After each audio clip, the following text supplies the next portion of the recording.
अब कांग्रेस का कहना है कि वो इनहेरिटेंस टैक्स लगाएगी, माता पिता से मिलने वाली विरासत पर भी टैक्स लगाएगी।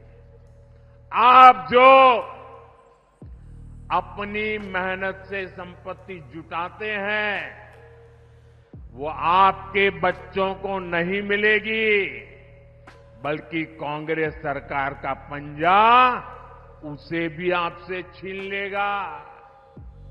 यानी कांग्रेस का मंत्र है कांग्रेस की लूट, कांग्रेस का मंत्र है कांग्रेस की लूट, जिंदगी के साथ भी और जिंदगी के बाद भी।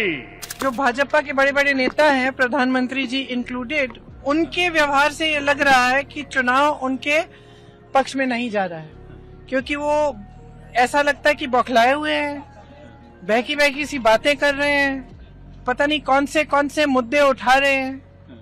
जबकि अगर 10 सालों के लिए इन्होंने कुछ किया होता जनता के लिए, जनता के जीवन में तरक्की लाने के लिए, मतलब कि आपका जो जीवन है उसमें जो महंगाई आई है उसको कम करने के लिए, रोजगार दिलवाने के लिए, शिक्षा के संस्थान बनाने के लिए, स्वास्थ्य की सुविधाएं देने के लिए, तो आज ये मंच पर आकर ये डिस्कशन नहीं होता जो आजकल हो रहा है।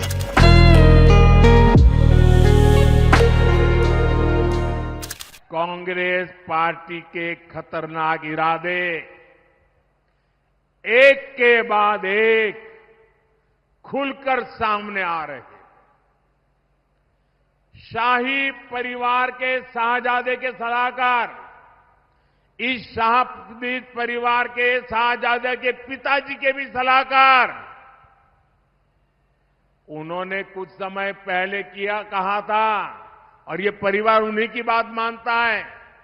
उन्होंने कहा था कि हमारा देश का जो मिडिल क्लास है, मध्यम वर्गीय लोग हैं, जो मेहनत करके कमाते हैं, उन्होंने कहा उन पर ज्यादा टैक्स लगना चाहिए। ये इन्होंने पब्लिकली कहा है। अब ये लोग उससे भी एक कदम आगे चले गए हैं।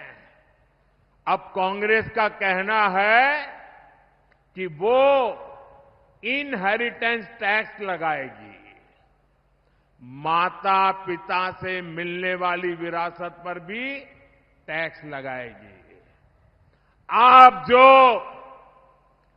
अपनी मेहनत से संपत्ति जुटाते हैं वो आपके बच्चों को नहीं मिलेगी, बल्कि कांग्रेस सरकार का पंजा उसे भी आपसे छीन लेगा। यानी कांग्रेस का मंत्र है कांग्रेस की लूट, कांग्रेस का मंत्र है कांग्रेस की लूट, जिंदगी के साथ भी और जिंदगी के बाद भी।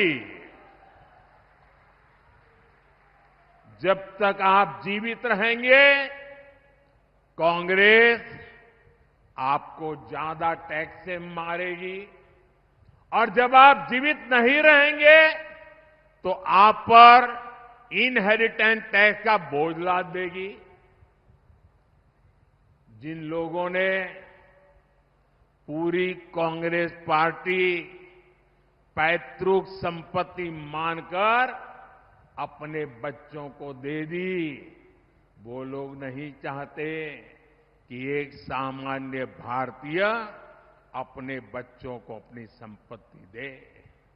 जो भाजपा के बड़े बड़े नेता हैं, प्रधानमंत्री जी इंक्लूडेड, उनके व्यवहार से ये लग रहा है कि चुनाव उनके पक्ष में नहीं जा रहा है, क्योंकि वो ऐसा लगता है कि बौखलाए हुए हैं, बहकी बहकी सी बातें कर रहे हैं, पता नहीं कौन से मुद्दे उठा रहे हैं। जबकि अगर 10 सालों के लिए इन्होंने कुछ किया होता जनता के लिए, जनता के जीवन में तरक्की लाने के लिए, मतलब कि आपका जो जीवन है उसमें जो महंगाई आई है उसको कम करने के लिए, रोजगार दिलवाने के लिए, शिक्षा के संस्थान बनाने के लिए, स्वास्थ्य की सुविधाएं देने के लिए, तो आज ये मंच पर आकर ये डिस्कशन नहीं होता जो आजकल हो रहा है।